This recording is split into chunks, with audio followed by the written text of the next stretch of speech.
Oke, Assalamualaikum warahmatullahi wabarakatuh. Selamat malam. Kami dari kelompok 5 ingin mempresentasikan dari progres tugas besar PJR 2. Ini merupakan anggota kelompok kami. Next, oke, untuk usulan jalan sendiri, kami sudah memilih dari beberapa usulan. Untuk usulan yang kami pilih adalah Jalan Lingkar Sumpiyuh dengan koordinat yang sudah tertera. Lalu panjang jalannya 4,93 km dengan average slope-nya 2,4%. Kemudian alasan pemilihannya itu yang pertama ada panjang lengkung spiral yang belum memenuhi dan rawan kecelakaan. Next. Oke, ini merupakan proyeksi dari tikungan di Google Earth.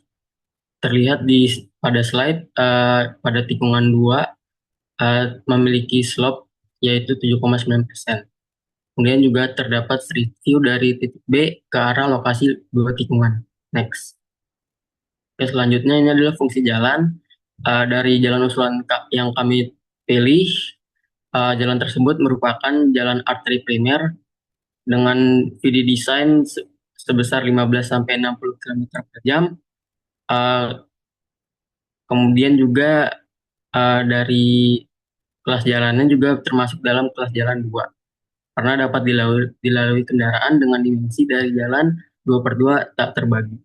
Next. Oke, kemudian ini adalah medan jalannya.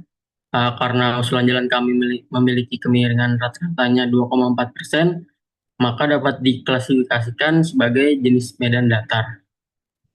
Next. Kemudian ada lebar jalur dan bahu jalan.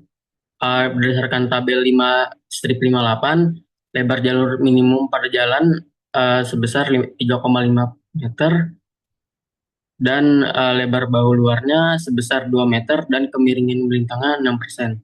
Next. Kemudian ini ada uh, tabel kemiringan melintang. Didapati kemiringan melintangnya itu sebesar 3%, lebar rumajanya 11 meter, rumija dan ruasnya selebar 15 meter. Next. Kemudian ini ada gambar sketsa dari ruang jalan pada tipikal jalan. Ini untuk yang tahun awal pelayanan. Next. Kemudian ini untuk rencana tahun akhir. Baik, selanjutnya saya akan menjelaskan tentang volume kendaraan. Dapat dilihat di sini, berikut adalah data-data jenis kendaraan yang melintas. Kemudian kami menghitung LHR-nya. Kemudian kami menghitung juga volume kendaraannya. Tahun 2026, 19.665. Kemudian di tahun 2036, 32.000. Kemudian di tahun 2046 sekitar 52.000. Ini adalah lateral clearance yang dihitung sehingga didapatkan angka 83 meter. Selanjutnya jarak pandang mendahului atau JPM, karena kecepatan desain kami adalah 60 km per jam, maka didapatkan JPM sebesar 410 meter. Kemudian berikut adalah data-data untuk menghitung kapasitas jalan. Dikarenakan tipe alinyemen kami datar, maka C0-nya adalah 4.000. Kemudian faktor koreksi FCL-nya untuk jalan 7 meter menggunakan FCL 1. Kemudian untuk faktor penyesuaian pemisah arah atau FCPA yaitu 1 juga. Kemudian faktor penyesuaian penghambatan samping atau FCHS 1 juga. Dan dapat dihitung untuk kapasitas jalannya adalah 4.000 dikali 1, dikali 1, dikali 1, yaitu 4.000 SMP per jam. Selanjutnya adalah derajat kejenuhan. Didapatkan pada tahun 2036, derajat kejenuhannya 0,2, dan di tahun 2046, derajat kejenuhannya adalah 0,327. Dan dari umur rencana 10 dan 20 tahun menunjukkan tingkat pelayanan kelas A. Berikut adalah penjelasan alinyemen horizontal. Pertama-tama kita mencari angka jari-jari minimum atau RMIN. Didapatkan jari-jari minimum dengan I max 4%, yaitu adalah 150 meter. Kemudian kita mencari nilai LS. Nilai LS digunakan dalam rentang 26,8 hingga 60 meter. Kemudian kita mencari nilai P. Apabila P-nya itu dihitung di lebih dari 0,25, maka menggunakan em, lengkung spiral sikal spiral atau SCS. Kemudian berikut adalah perhitungan alinyemen vertikal. Di sini kami menghitung jarak pandang henti atau JPH atau dalam bahasa Inggris SSD. Didapatkan SSD di angka 92 meter. Berikut desain alinyemen vertikal menggunakan aplikasi OpenRoads.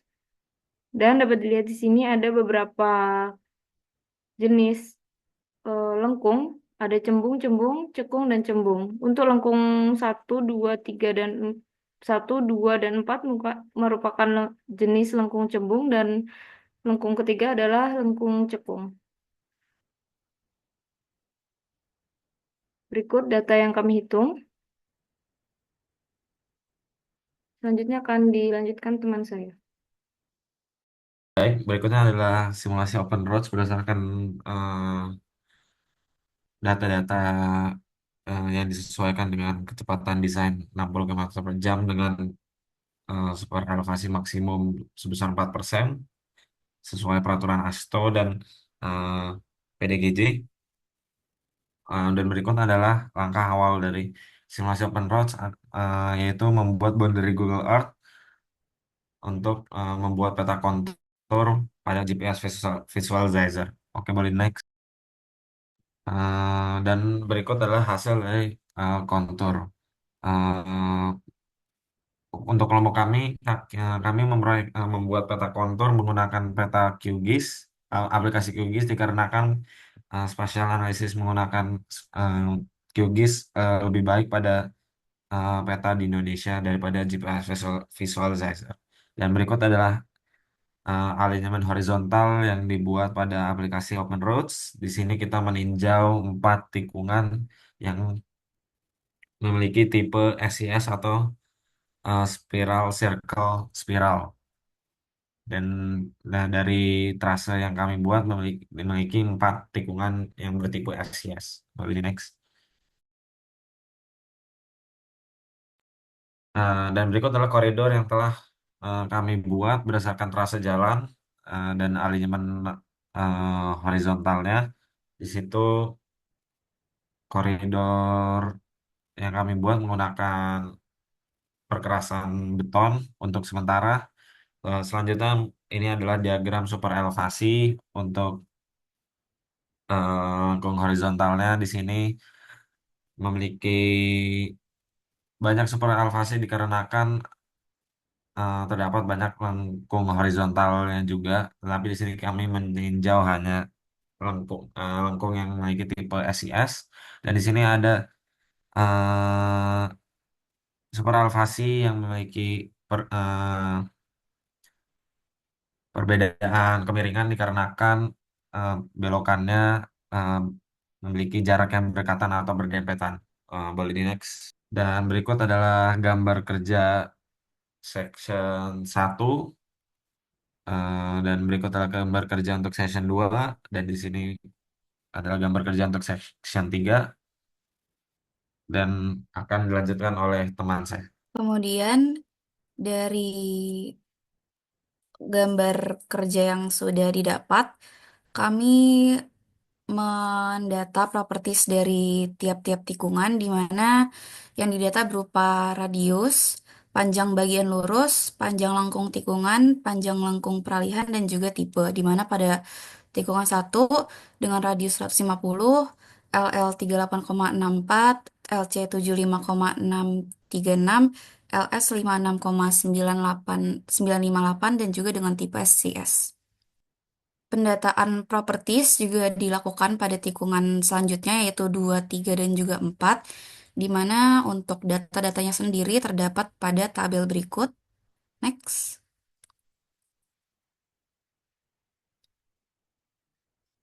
Begitu juga dengan tikungan 3, di mana data-data propertiesnya terdapat pada tabel berikut dan juga tikungan 4. Ini merupakan gambar cross section. Next.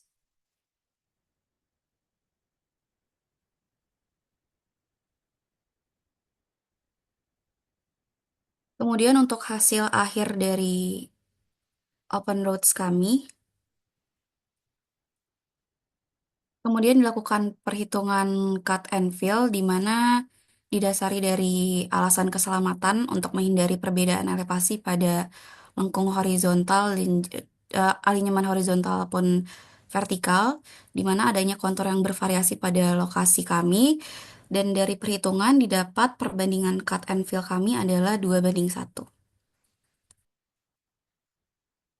Dilakukan juga perhitungan ruang bebas samping atau M, di mana untuk tikungan 1, 2, 3 maupun 4 sudah didapat data R maupun JPH-nya. Dari data tersebut dilakukan perhitungan M dengan rumus berikut. Yang terakhir dilakukan perhitungan penambahan lebar penunjang atau nilai Z, di mana untuk masing-masing tikungan dari nilai radius yang sudah didapat, dicari nilai Z dari tabel 544 atau penambahan lebar penunjang pada pelebaran. Untuk angka-angka yang tidak terdapat pada tabel bisa dihitung dengan interpolasi. Next. Kemudian ini adalah video simulasi 3D drive-thru dari Open Roads kami.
Demikian presentasi dari kelompok kami. Terima kasih.